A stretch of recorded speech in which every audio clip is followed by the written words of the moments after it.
Welcome to the webinar today, supporting your teen through A-levels, GCSEs, and beyond.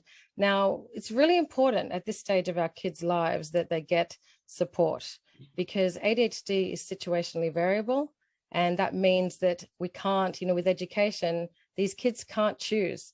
There's obviously some choice in terms of certain subjects, but particularly, I guess, at GCSE level, there is limited, they still need to do some of the core subjects. And for a lot of ADHDers, those core subjects can be quite difficult.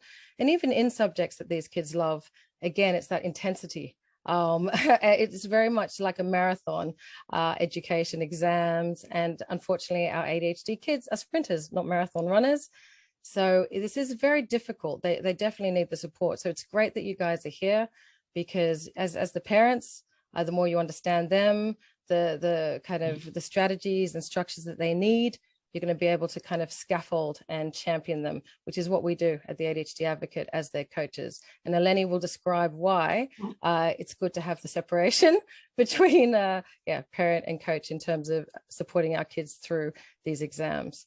So Eleni, shall we share the screen? I'll share the presentation, get started on that, and then we can get moving. Okay. Can you see that? Yes, perfect. Okey doke. That's great.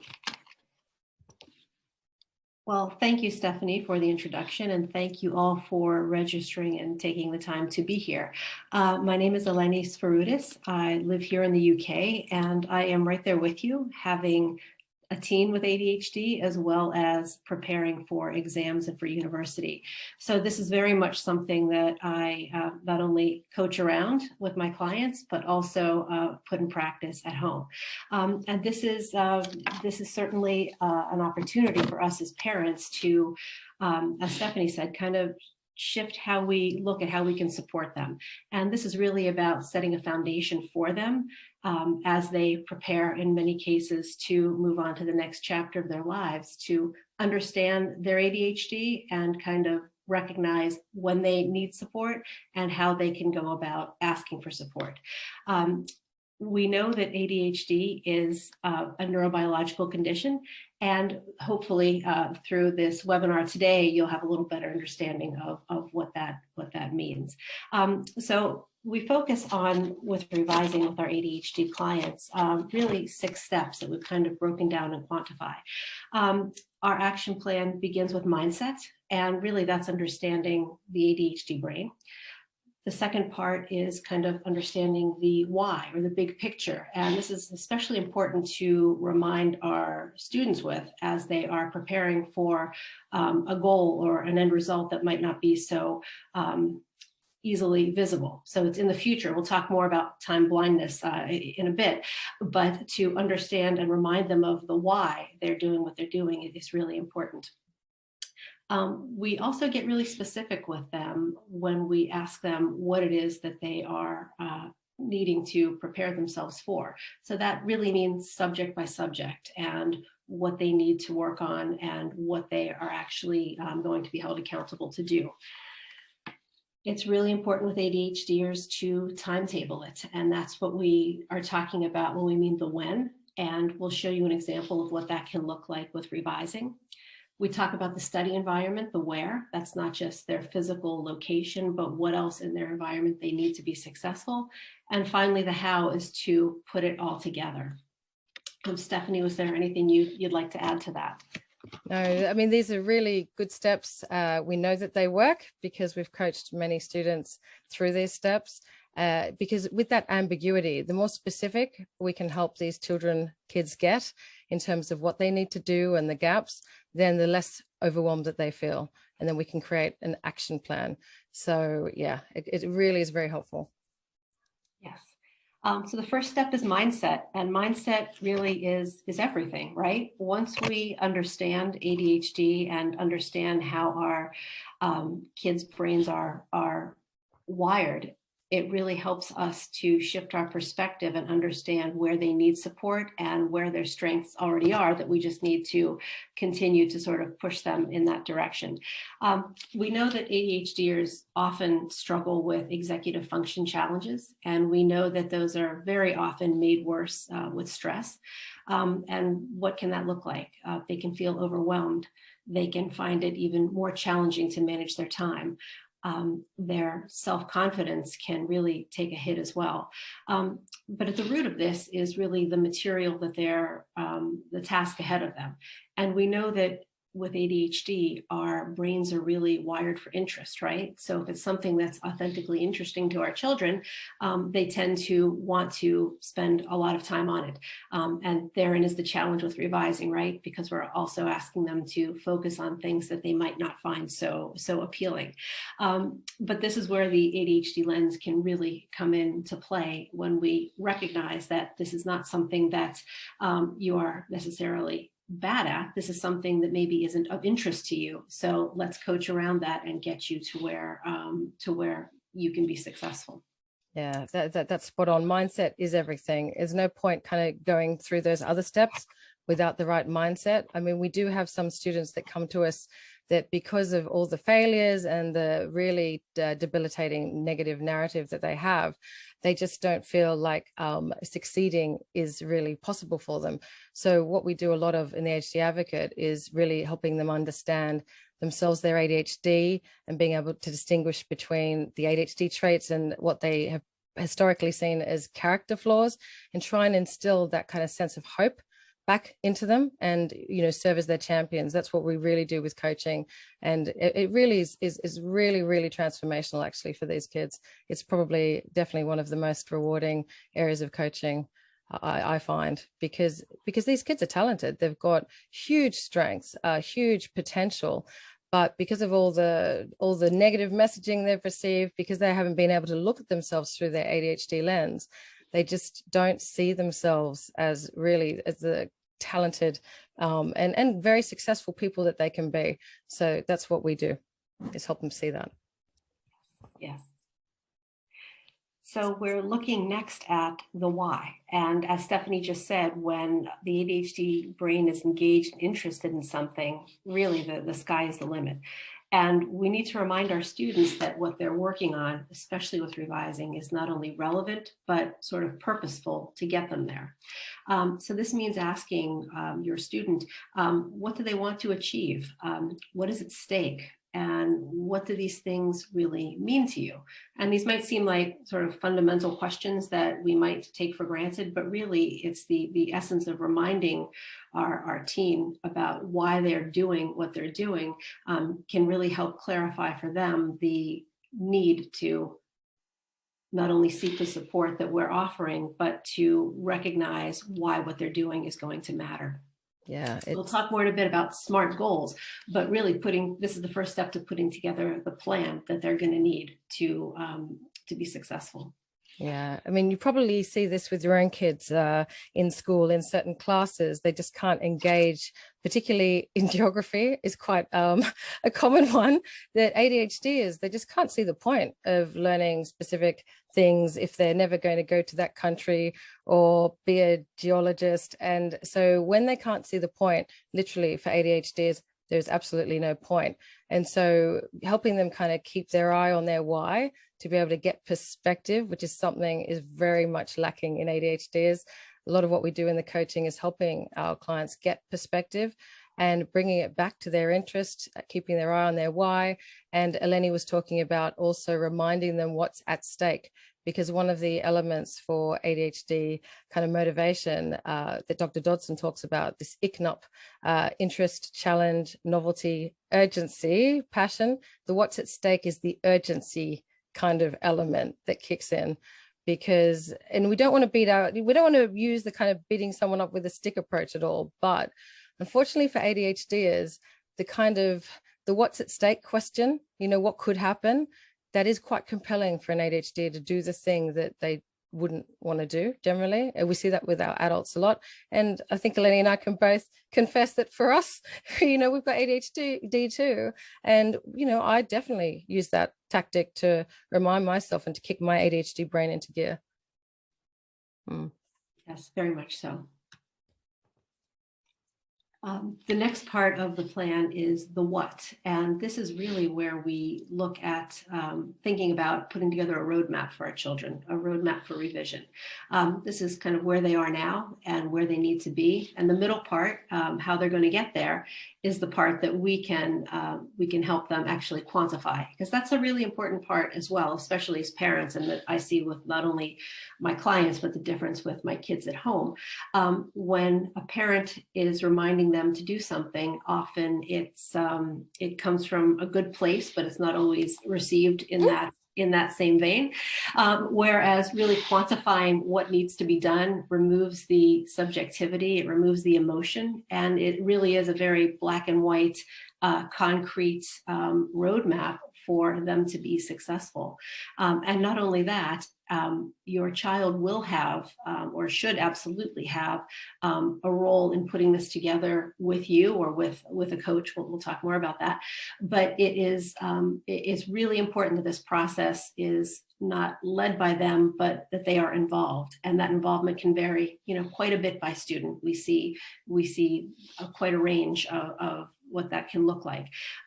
But it is going to be something that takes into account their ADHD symptoms, how they work, their interests. All of this is a really, really personalized plan that we put together with them.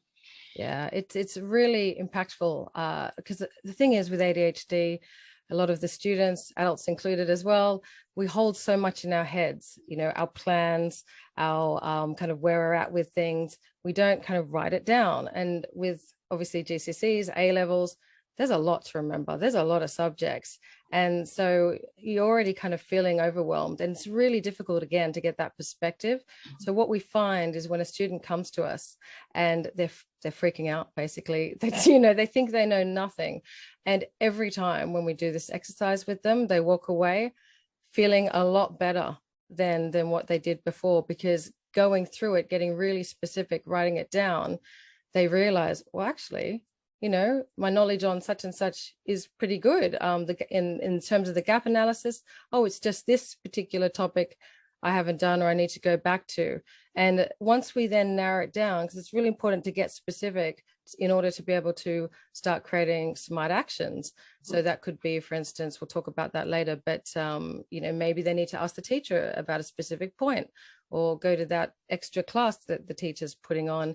So yeah, because you can't create smart actions without having this, the proper background to it. But it's really hard to do this ourselves. I mean, ADHD is, we can't do, for ourselves what we can do for others. So the coaching really helps to get clear. Yes. And just to add to what Stephanie said, that a lot of times helping our teens get out of their own way is a huge mental mindset and shift that we need to help them sort of understand. So we talked about the what. We are now at the when, and the when is a really specific timetable that also serves to lay out an action plan and help your teenager put it into place. Because another ADHD trait is time blindness, right? So we either know that things are going to be done now, and they're really urgent and really pressing, or not now. And if it's not interesting, the not now might never happen. So this timetable is a really effective way to break down tasks and make sure they are done in a timely way, so that your team does stay on schedule and prepares accordingly. This also removes, as we said, the subjectivity by having your team agreeing to the times and the timetable and the schedule that we put together. There will be less arguments, negotiation about what needs to be done, because we ADHDers don't like to be told what to do, right? When we engage our team and we ask them what works best for them, and we support them while they're doing it, chances are they're going to be far more successful and engaged than if it's something that is just pushed upon them. Yeah, now I can see there's some questions. We'll try and get to them if we can at the end. Really important to try and get through this in the time we have. But any questions you've got, we'll try and either answer them at the end or come along on Friday and I'll answer them. We can discuss them then, and we'll send you a link to the Second Cup meeting so you can come along and we can talk about your questions. But yeah, look, you can't manage what you don't measure. We say this a lot in coaching, not just to our students, to all ADHDers, because we tend to not be very good at measurement. And I mean, one of the biggest parts of coaching, I'd say, that really helps with our students is to really write down, all the days between the exams or the days leading up to them, each week, if I'm meeting with a student, for instance, kind of week to week, we start at the beginning, doing the plan, working out when the exams are, and then getting the student to get this like a big flip chart or something and kind of literally dividing it up into days, getting a kind of an ideal week type of study revision timetable, and helping them set achievable goals. So it's the A in the SMART kind of goal here that's really important. And you can see you can actually see with the ADHD when they're there trying to work out what they've got time for, because often, and I'm sure parents, you see this all the time with your kids, we very much underestimate, or overestimate the time that we've got for things. Oh, there's plenty of time, we say. But then you force the ADHD to confront the facts when they have to literally, write out the days, everything else that they're doing. They've got school, for most of that day. Oh, that just leaves them with 1 hour here. And then, so it's good because it's not you, as Eleni was saying, it's not you, the parent, kind of barking at them saying, you don't have time, you got to do this. They can see it for themselves. They're the ones that have drawn it up and planned when they're going to do what they're going to do. And you can't argue with it. You can't argue with the facts that are laid out in front of them. So yeah, it's fun. It's a fun process. I actually enjoy that part. We have a laugh actually with our students. But someone asked about anxiety.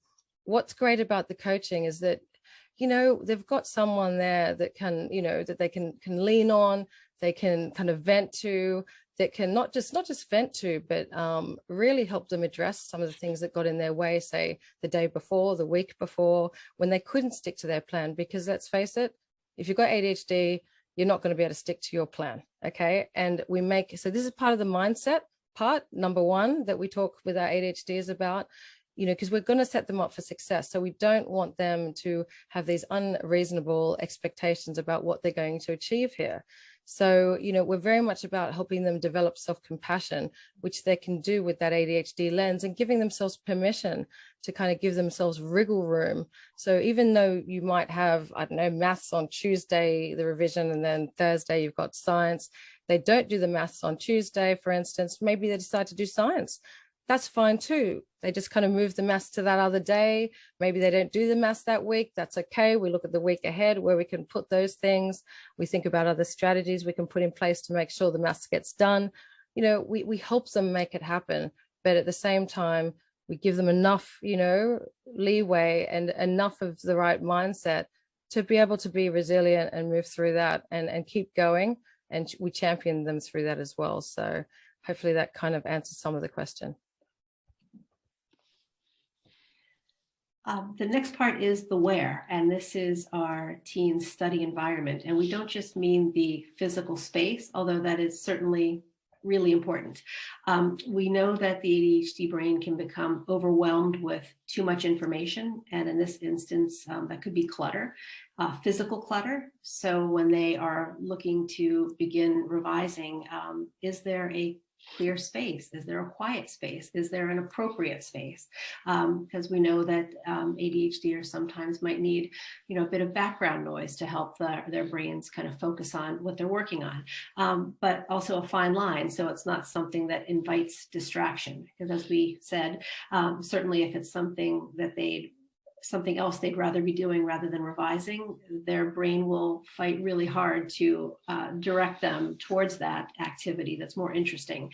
And as parents, we can certainly help them stay focused in the environment that we provide. So also our role as parents in this environment to understand what kind of accountability is going to help them be most successful.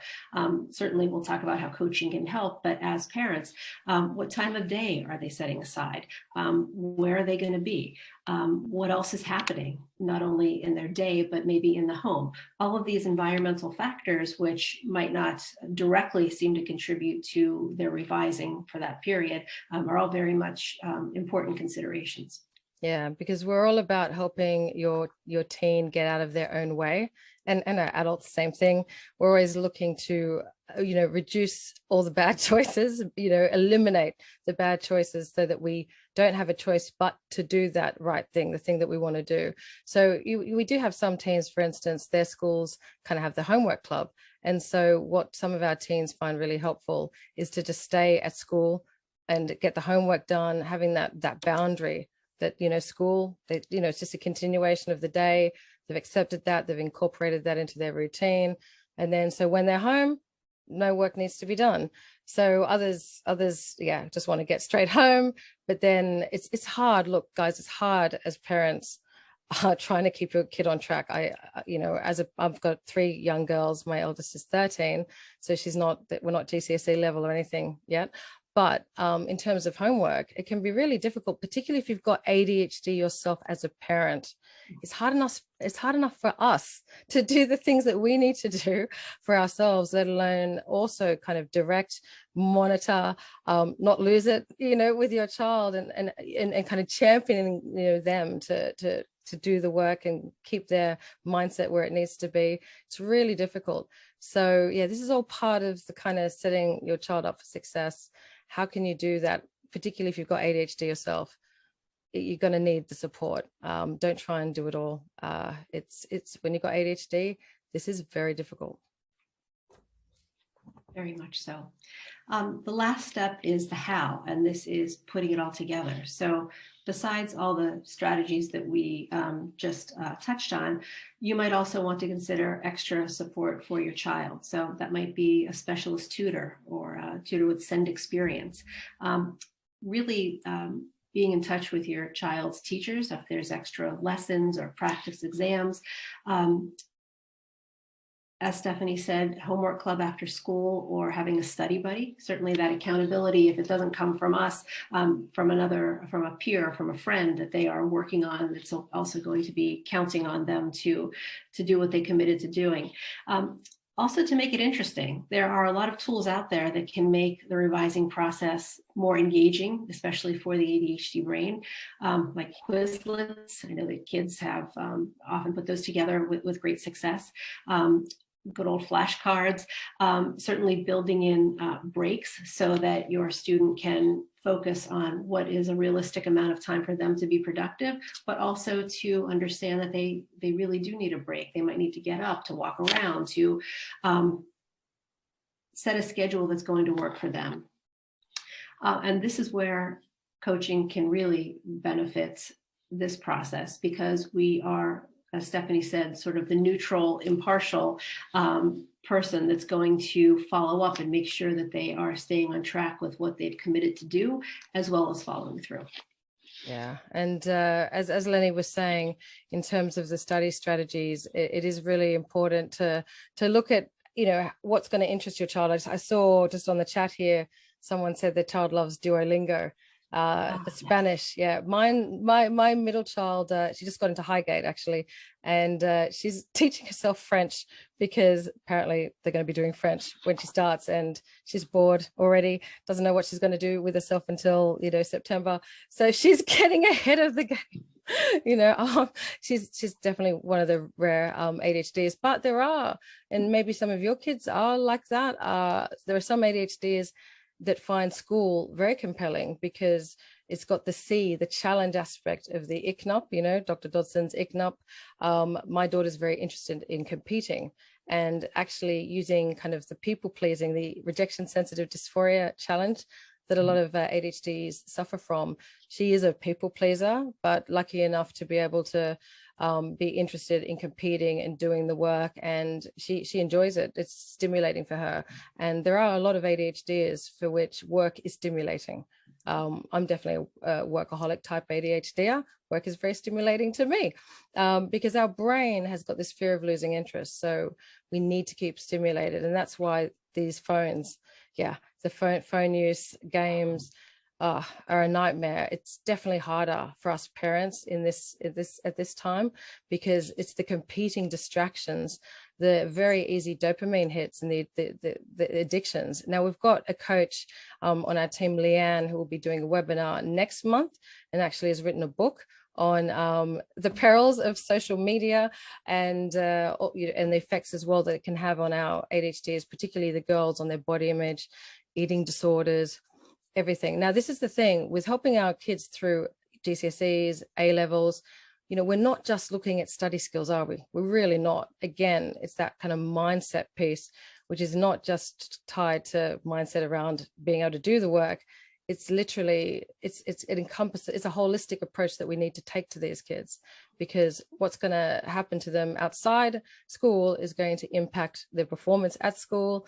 And obviously, as we know, school's not everything. Maybe at this time, it's a focus, but we need to make sure that our kids are well, that they're living a healthy lifestyle, that they've got a healthy self-esteem and respect for themselves and their parents, of course.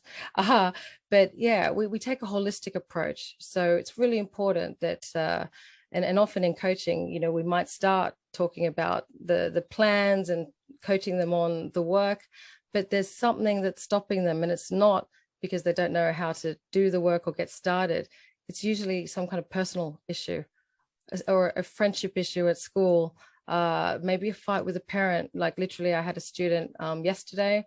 We were just going to be doing, and we're spending all our time kind of working the plan and, getting ready for these exams. But she actually asked for extra time just to talk about the personal stuff, because she was having some trouble within the family. And it was obviously impacting her emotionally. She was emotionally dysregulated, which again, our kids, when they're emotionally dysregulated, they can't work, they can't access the cognitive. So yeah, we take a holistic approach to supporting these kids, and very much supporting parents as well. And as Eleni will talk about, we also can help parents. Yes, absolutely. So as Stephanie said, there's coaching, and then there's ADHD coaching. And as specialists, we really understand and help your families, not just your kids, but you understand what about the ADHD brain is affecting this behavior, this challenge, this outcome. So really being able to look at that, at this condition through this lens is what is going to help set your child apart and set them up for success through this revising process.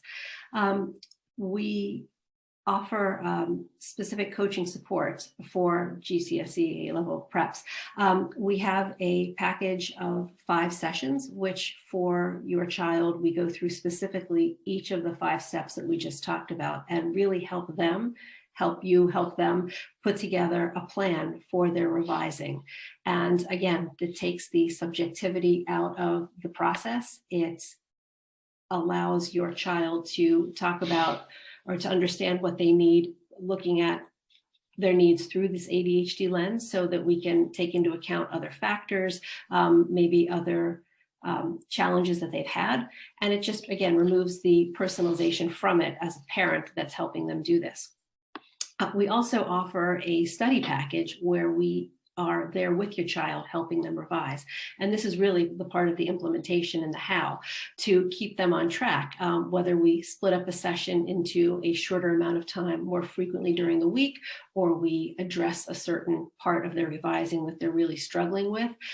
These implementation sessions we found to be really, really helpful for students, so that they don't get sidetracked. They can keep building on that momentum that we've helped them with the foundation that we've set for them with their plan, to kind of keep them moving forward. And that too, with the clients that we work with, we found to be quite helpful. Yeah, extremely. I mean, depending on the severity of the ADHD, using the actual session for implementation makes all the difference for these kids. Even like sometimes, like particularly for our university students, often they just feel so overwhelmed because they haven't even gone into their portal to look at the available kind of options for the dissertation, right? And so sometimes just kind of being there and say, okay, come on, let's go have a look. What do we, when are the exams? And often they have got no idea when the exams are, same as our GCSE students. And we get them to navigate the technology that so often gets in our way, because that's another source of overwhelm, and we're kind of stuck before we even begin. But okay, we're there guiding them through the process, getting them started, because often that's the hardest thing for the ADHD is that first step. We just blow it up, we catastrophize, and then we freeze and can't get started. So we definitely can help via the implementation sessions. And Eleni, I was thinking maybe as well, we could perhaps, depending on demand with the GCSE package, we can get the students together in like a study hall type thing, maybe once a week, and using the body double strategy. Because one really important note here, a lot of us talk about wanting our kids to be independent, right?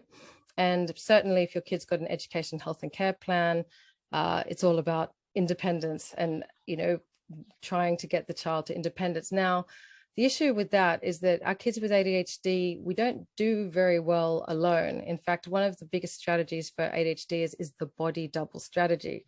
So, we know what to do, we just don't do what we know.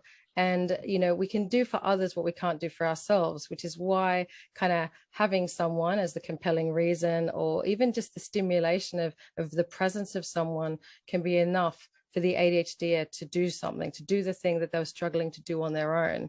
So for any parents with ADHD, I'm sure you can relate to this, particularly during lockdown, when, you perhaps were used to working in the office. That was new. It was great, fine. Then all of a sudden you're in your house or room by yourself and you just can't get started for some reason. And often, and coaching adults during that time, we kind of got them out into, outside somewhere. When things came, you could go to cafes, just being in an environment where there's other people, a bit of noise, and seeing other people working. Again, using the rejection sensitive dysphoria against yourself as a actual strategy. You're looking at everyone else working. Oh, I've got to work too. I'm working too. I belong here, So we know how these ADHD minds tick. We know how to motivate these kids. And it's all about actually interdependence. The goal for ADHD is interdependence, not independence. And again, which is probably why coaching works so well for these kids. Yes. So that's really important to remember that, guys. The kids, just even your presence sometimes, just being there will get them to get started. But again, having ADHD as a parent, that can also be one of the most difficult things to do. Yes. And as Stephanie said, we've certainly interjected a lot of ADHD information and terms and symptoms. And if you're a parent that is seeking to maybe gain a better understanding about ADHD, we do offer a self-paced parent education program. It's 4 modules. It's completely online, brief, like this presentation, so you can kind of get through the information that's really going to make a difference to your understanding about ADHD. Yeah, and if you purchase that course, that'll entitle you to our monthly Second Cup parent meetings, which we've got the one on the Friday, which I'll send you the link after this. So if you're not a past or existing client of the ADHD Advocate, you can kind of pay on a monthly basis. But do come and we can continue the discussion on this. But yeah, we very much can cover the field and support your child. So what we'll do, because we're just 5 minutes over, we'll wrap it up, but we will get to your questions. I'll send an email out. We'll send an email to you with the details of our packages and our offerings, as well as the recording of this webinar. And we might give you a few tips, some revision tips that you can maybe try out with your kids with ADHD, as well as that, the gap analysis document. We can send that to you as well, so you can perhaps give it a go with your child and see how you get on. But you know where we are if you need us. Yes. But thank you for joining. Yes, and thank you. Yeah, you guys are doing a great job. Remember to fill up your tanks, okay?